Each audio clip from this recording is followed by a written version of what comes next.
أعوذ بالله من الشيطان الرجيم بسم الله الرحمن الرحيم وإذ أخذنا ميثاق بني إسرائيل لا تعبدون إلا الله وبالوالدين إحسانا وذي القربى واليتامى والمساكين وقولوا للناس حسنا وأقيموا الصلاة وآتوا الزكاة ثم توليتم إلا قليلا منكم وأنتم معرضون وإذ أخذنا ميثاقكم لا تسفكون دماءكم ولا تخرجون أنفسكم من دياركم ثم أقررتم وأنتم تشهدون ثم أنتم هؤلاء تقتلون أنفسكم وتخرجون فريقا منكم من ديارهم تظاهرون عليهم بالإثم والعدوان وإن يأتوكم أسارى تفادوهم وهو محرم عليكم إخراجهم أفتؤمنون ببعض الكتاب وتكفرون ببعض فما جزاء من يفعل ذلك منكم إلا خزي في الحياة الدنيا ويوم القيامة يردون إلى أشد العذاب وما الله بغافل عما تعملون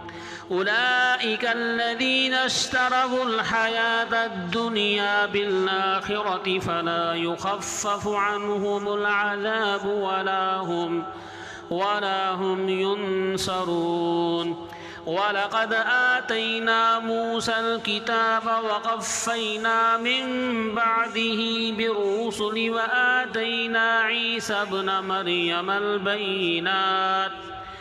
وآتينا عيسى ابن مريم البينات وأيدناه بروح القدس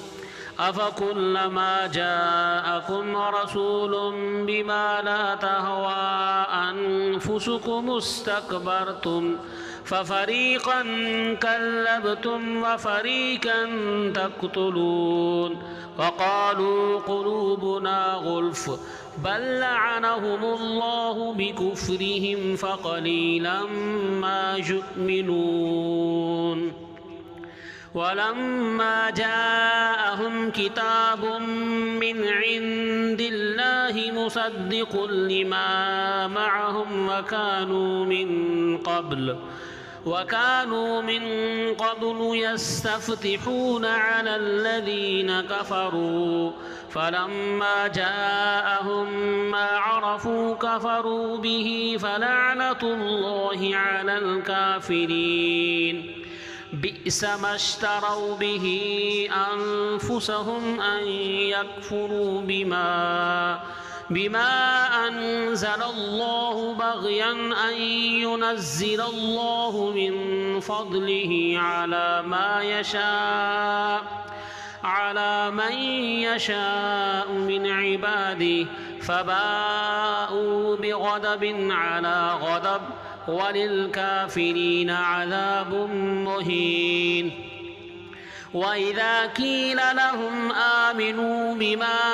أنزل الله قالوا نؤمن بما أنزل علينا ويكفرون بما وراءه وهو الحق مصدقا لما معهم قل فلم تقتلون أنبياء الله من قبل إن كنتم مؤمنين ولقد جاءكم موسى بالبينات ثم اتخذتم العجل من بعده وأنتم ظالمون وإذ أخذنا ميثاقكم ورفعنا فوقكم الطور خذوا ما آتيناكم بقوة واسمعوا قالوا سمعنا وعصينا وأشربوا في قلوبهم العجل بكفرهم قل بئس ما يأمركم به إيمانكم إن كنتم مؤمنين قل إن كانت لكم الدار الآخرة عند الله خالصة من دون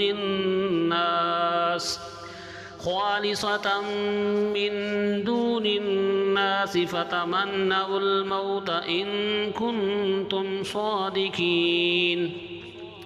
قل إن كانت لكم الدار الآخرة عند الله خالصة من دون الناس فتمنوا الموت إن